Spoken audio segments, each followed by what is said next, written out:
Hello guys, so again we continue the rest of the lecture. So we left over the last class about photon interaction with an electron, where we sampled a metal. We took a sample metal and consider a single electron in the metal. We said that when some radiation was incident on this electron, obviously it should be somewhat a bit here, and this should go a bit here. Okay, if some radiation was made to incident on it, the electron would kick off, would be ejected. This is the electron and this is the incoming light. So the electron would be only ejected if the incoming light radiation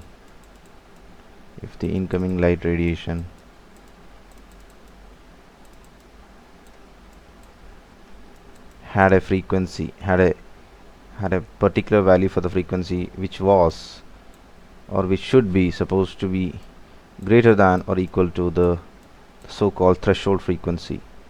And this value, the threshold frequency, depends on the type of metal you use.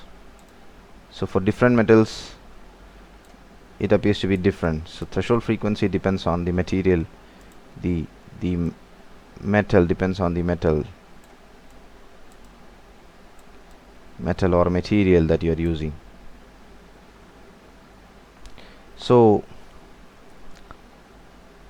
we also saw that light is not continuous. Light does not carry energy. Light does not carry energy continuously, but instead it carries energy in discrete entities or discrete quantity.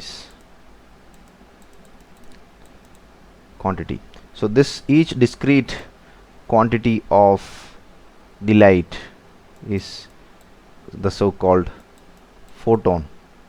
So only if the individual photon had an energy, sufficient energy to kick off the electron from its parent metal, only then would the photoelectric effect occur. So according to Max Planck, the energy of a light, of a photon of a given radiation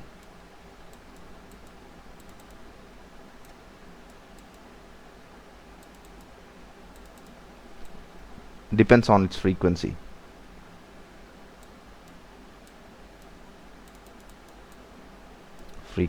And not on intensity.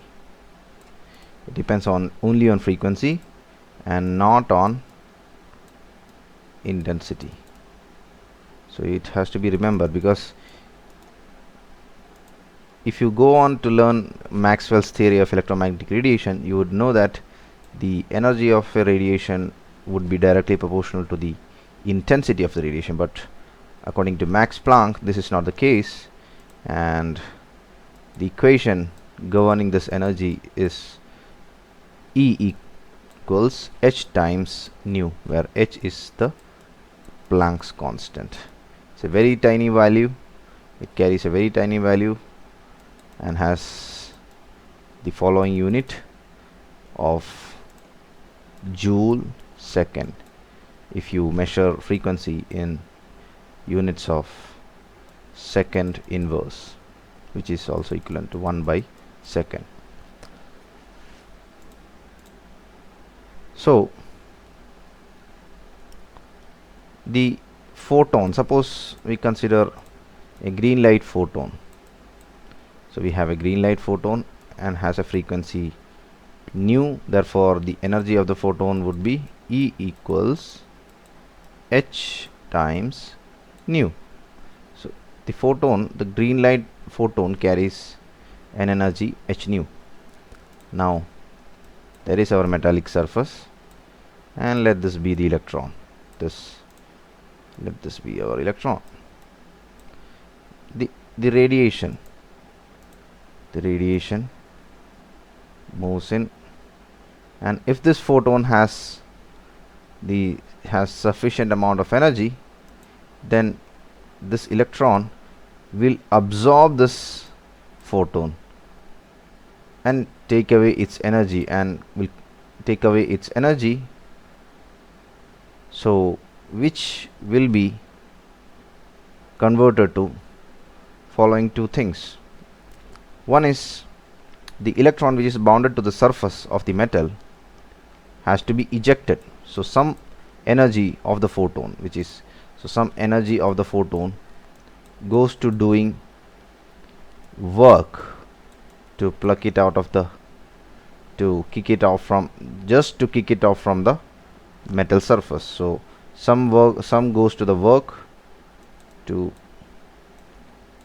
just eject the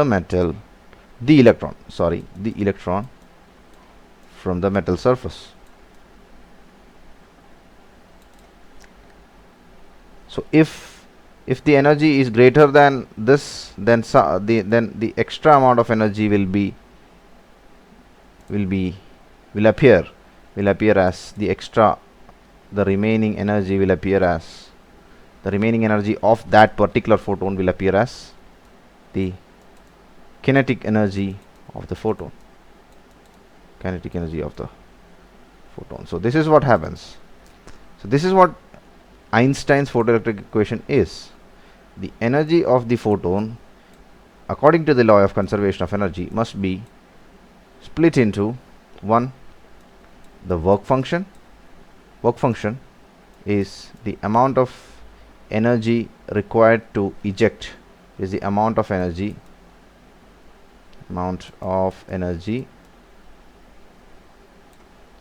required to separate the electron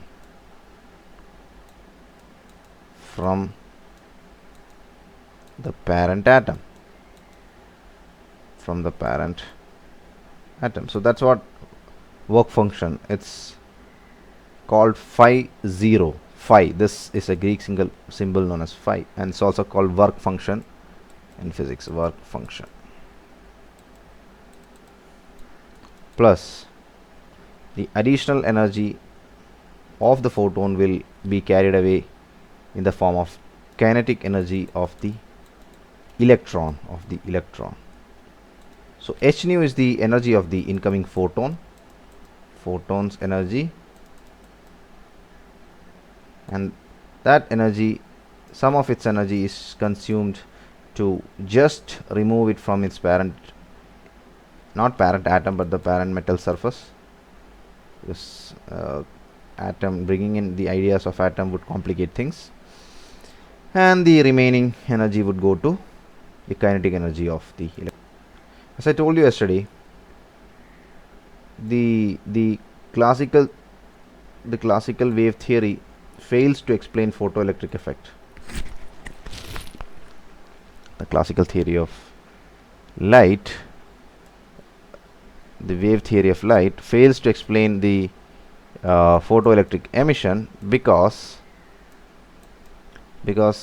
as you know, as I told you yesterday, if light were continuous, and also if light were continuous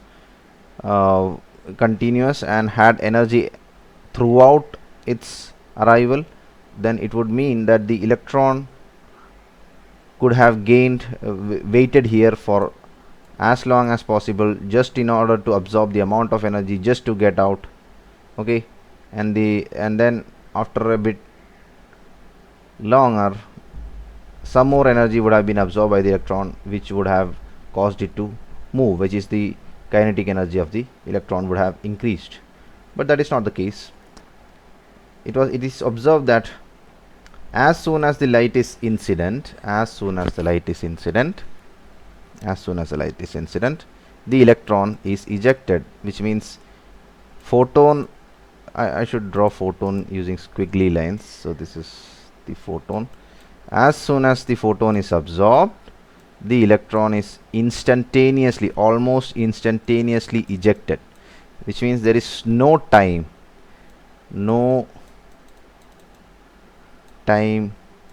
taken. So it's like as soon as the photon hits, the electron is ejected. So which means even if the intensity is too low, even if the intensity is very low, suppose if there was only a single photon, there was only one photon at a time, okay, if there was only one photon at a time arrival, then still it would have kicked off the electron if that electron had sufficient an amount of energy, even if, which means intensity is, even if intensity is very low, even a single photon at a time can kick off the electron if the photon had sufficient amount of energy.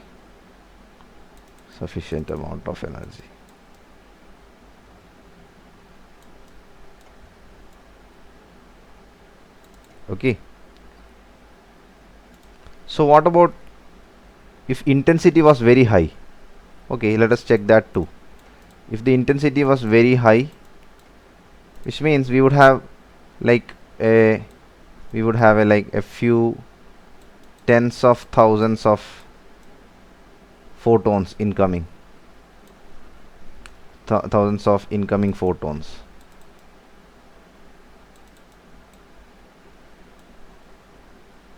So does that matter? Does increasing intensity, if intensity very high, I forgot to write high here, a few tens of thousands of incoming photons could not kick off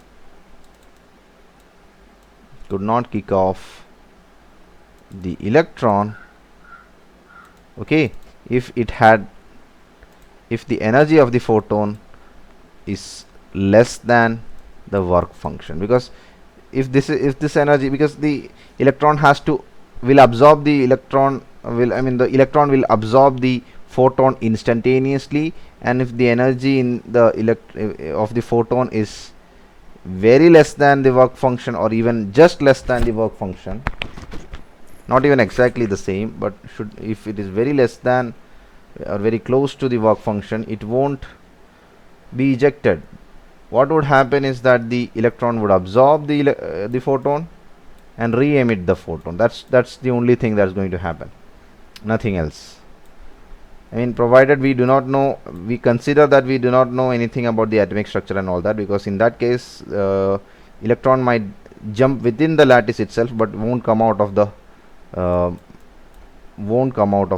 parent atom itself. But for any photons that comes in and is absorbed by the electron but has energy which is less than the work function, the electron will not be ejected, but instead the photon will be re-emitted. That's all gonna happen. So when does the ejection occurs?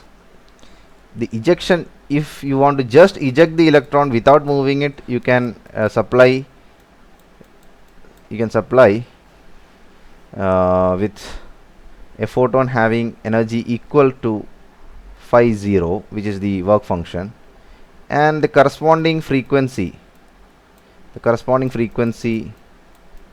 of the photon whose energy is equal to work function is called the threshold frequency.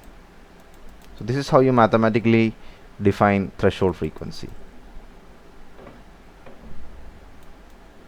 So threshold frequency is the amount of energy, is the frequency of a photon whose energy is equal to the work function of that particular metal, because the same photon may not be able to eject an electron from some other metal.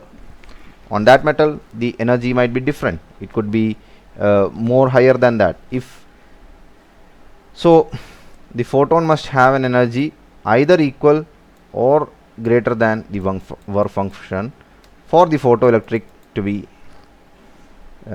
there, okay, for the photoelectric effect to occur. Photoelectric effect occurs, okay. So let me just summarize a few things. One is energy of a photon, energy of light radiation or radiation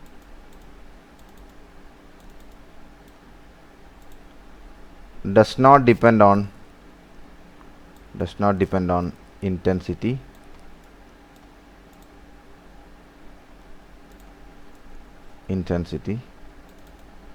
but on frequency. So it depends on frequency, and the relation of the energy to the frequency is given by the Max Planck's equation of the energy of a photon, which is E equals h times nu. The second thing to summarize is that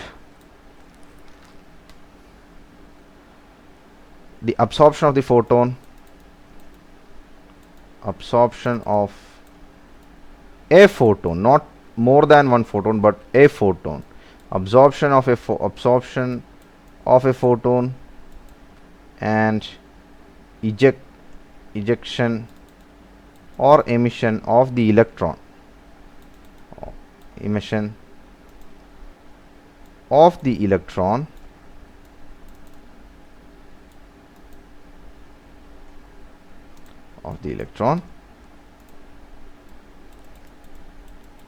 happens almost instantaneously, okay. This happens almost instantaneously. There's no time lag, okay. As soon as the photon is absorbed, the electron is ejected at the very same time, okay. Instantaneously. Okay, I have repeated writing things. Instantaneously. So that's what happens. So this is all a clear evidence that light, in fact, this is our third conclusion, light behaves as particles. This was first proposed not by Max Planck but by Albert Einstein. Einstein proposed this, that light behaves as particles, and the energy of, and you know what is the energy of the light particle, it's called photon, okay. The particles of the light are called the photons, so remember that too, photons. In addition to that, we also learned that there is a quantity known as work function, very important, work function. And what is the work function? It is the amount of energy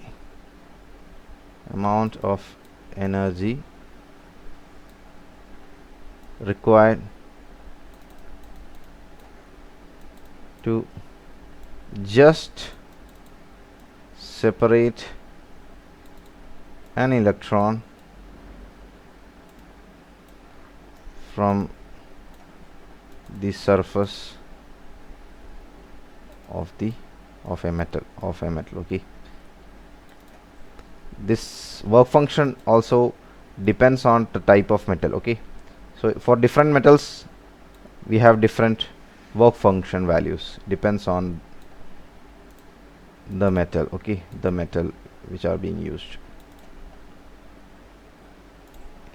The expression for work function is phi 0 equals h nu 0. So if you have a metal and a photon is absorbed by an electron.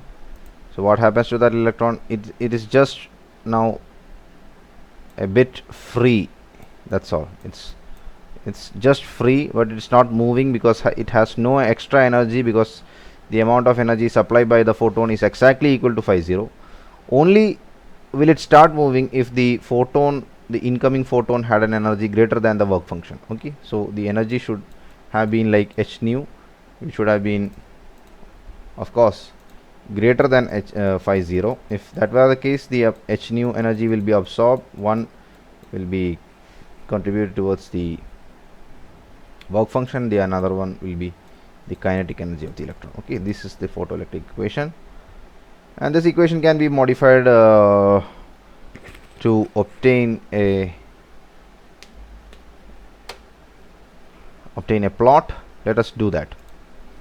Consider the Hallmark-Leonard experiment of the photoelectric effect experiment. Okay, so they had this plate C, which is the emitter plate, and they had the plate A, which was the collector plate, and both were biased and separated. Obviously they were kept inside an evacuated glass chamber.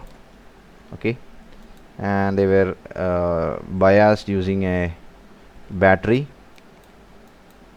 a sort of variable battery, because the experiment were performed by changing the voltage of the battery, I mean the potential difference between the plates C and A.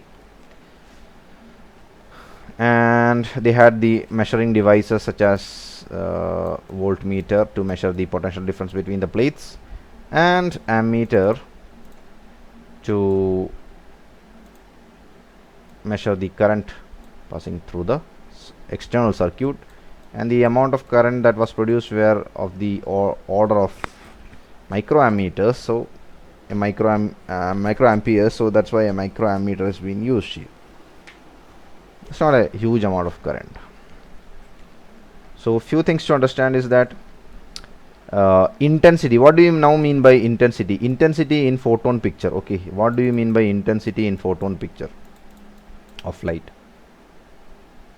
See, I'm not going to call it particle, but just photon. I don't know, I mean, not me, not everyone knows what photon is. We can only define what a photon is. Photon is in fact defined as an excitation of the electromagnetic field, so which is a quantum field theoretical definition, which I don't want to discuss it here. It's a very bit advanced topic which you could learn if you're enthusiastic enough. So intensity in photon picture refers to number of photons. Let me use another curve. Refers to number of photons. Okay, number of photons per unit, maybe per unit area, So if some torch had illuminated a region and it releases photons, so suppose consider this has to be a unit area. If this photons travel out, if these photons travel out, they would cross this small unit area, and only at a given moment only maybe 4 of the photons would pass through this area. So the energy corresponding to each photon times 4 divided by the area will give the intensity. So intensity is in fact intensity in photon picture is in fact directly proportional to only number of photons. Okay, it only indicates the number of photons, so it has nothing to do with energy. It means an overall energy has increased because each photon carries some energy, so intensity is equal to energy in that sense that each photon has some energy. Okay, so like if there were 4 photons, then the total energy would be 4 times h nu, right? We have learned that, because since energy is quantized in the units of h nu. So that's what the intensity has to do. Now whatever the source you are using to illuminate should illuminate the plate C with sufficient with light radiation having photons of sufficient energy, which is h nu should be always greater than 50. Okay, if some energy, if the energy of the photon is sufficient enough, it would eject electrons. Since the electrons are now moving under a potential, and obviously from the bias we can see that the electric field is pointed from A to plate C, and electrons have this tendency to move towards higher potential, so they will start moving towards the plate A, the collector plate A. Alright, now we know that the electrons, I mean, if you just change the polarity of this battery, that is by making use of a commutator switch, you can switch the polarity of the plates C and plate A. How? If you switch it, if you revert the polarity, C will become at a higher potential with respect to plate A, which means the electric field will be no more in this direction but will be in the other direction. So the electric field turn around. Now what happens to an electron which is ejected into this electric field? Obviously the electric field will, what it will do, it will pull it back. Okay, it will pull it back to the plate C itself, because it's going to be in the opposite direction. So there was a graph which was an experimental verification of photocurrent versus the collector plate potential, and in which for a given intensity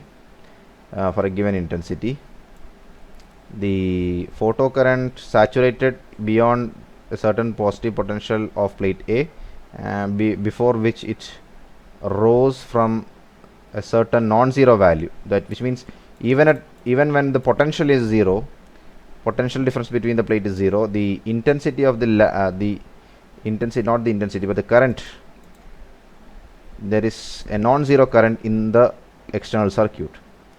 And why does that happen? It happens because the radiation you supplied had frequency which was greater than its threshold frequency, and that's what carries it towards the plate A. Now we also looked at the situation when if we switch the, I mean, if we did the polarity change of the battery, the plate A would become more and more negative, which means the potential difference would go on the negative side, and it also showed that the photocurrent start decreasing, which means the electric field in the opposite direction keeps gaining strength every time you increase the negative potential of plate A. So as electric field increases, the just ejected electron gets more and more backward pull. So in the second case it might have been like halfway across, but in the first case, since the electric field is too low, the pull to the free electron would also be too low. But as soon as the electric field keeps getting higher and higher, what happens is that each electron gets a sufficiently large pull which does not makes them go to plate A. So, and the amount of voltage required to completely stop the electrons from getting to the other side is known as the stopping potential. Okay, now what happens at this potential value? Suppose you imagine that not all photons are coming in, but some photon which absorbs the, some electron which absorbs the photon. Okay, then it jumps across, it makes the complete journey across and reaches on the other side. If it does that, then the kinetic energy would be very large, or will be the maximum kinetic energy. So the kinetic energy corresponding to that electron which just got ejected and reached plate A from C, the kinetic energy corresponding to that particular electron would be a maximum kinetic. And you know what would be the energy, what would be the kinetic energy of the electron? What would it have been? It's an electron trying to go from positive to negative potential, which was equal to V0, that is the cutoff potential. So it has to work against this higher potential lower potential gradient, and the maximum kinetic energy would be equal to this energy EV0. So where V0 is the stopping potential. Remember that it's not nu 0, don't confuse it with the nu 0, it's V0. Nu 0 stands for threshold frequency and V0 stands for the stopping potential. Okay, this is the stopping or cutoff potential, whichever you want you can call it.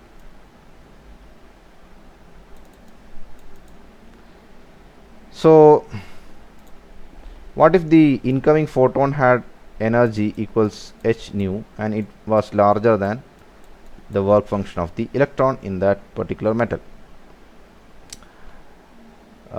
It would have, and for example, suppose in our previous case, suppose the photon had enough energy to remove the electron in a situation when the potential V is equal to V0, the stopping potential.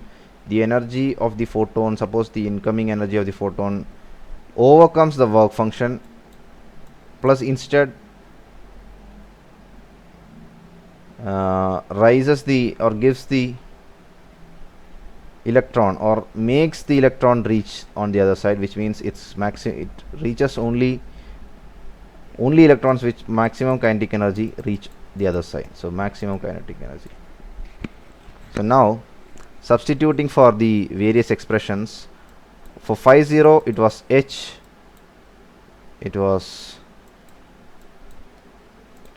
nu 0, and for kinetic energy maximum the value was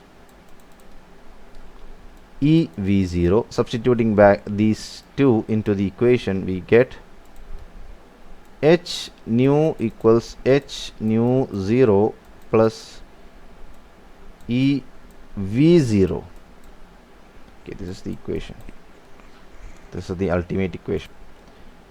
So we had the equation h nu equal to h nu 0 plus EV0. Okay. Now plot. Now I want to check. Now we know that for a given metal, the corresponding stopping potential might be same, or considering sample of potential or sample of materials whose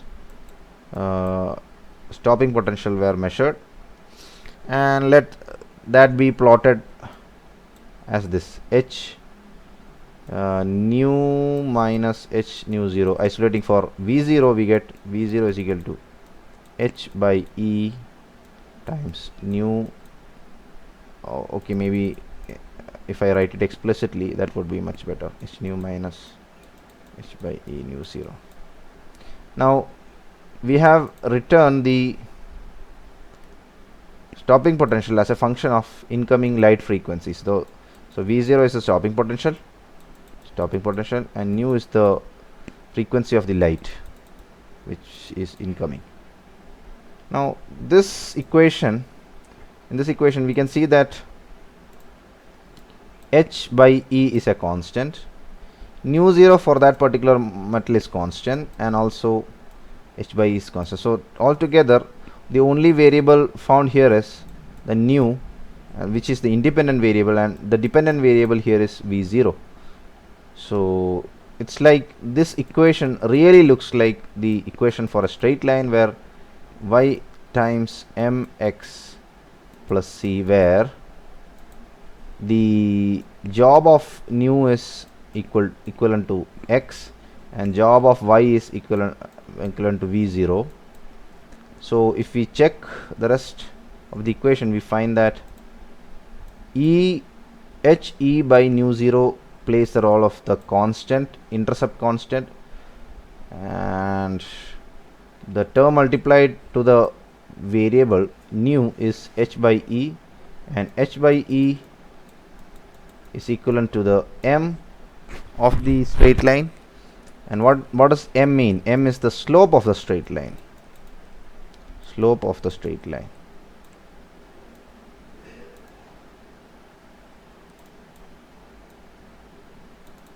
So plotting the equation v0 versus h by e times nu minus h by e times nu 0.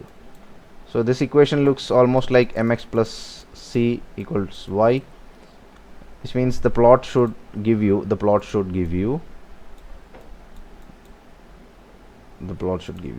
a straight line. Obviously it should look like a straight line. Let me just bring it up ahead. Obviously it should look like a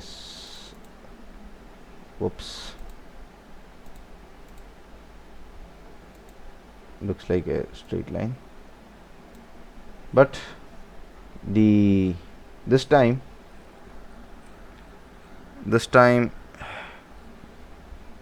y is 0 only when x has a certain value, and that value of x for which y is 0 is known as the threshold frequency. So this graph is a plot of stopping potential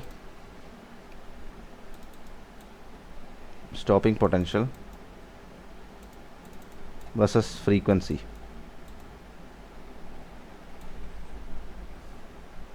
As you can see here, the stopping potential increases as the energy of the photon or the frequency of the photon increases, and the x-intercept on this graph is actually equal to the frequency nu 0, which is the work function, which is the threshold frequency, and also the slope of this graph. The slope is equal to h by e. Slope is h by e.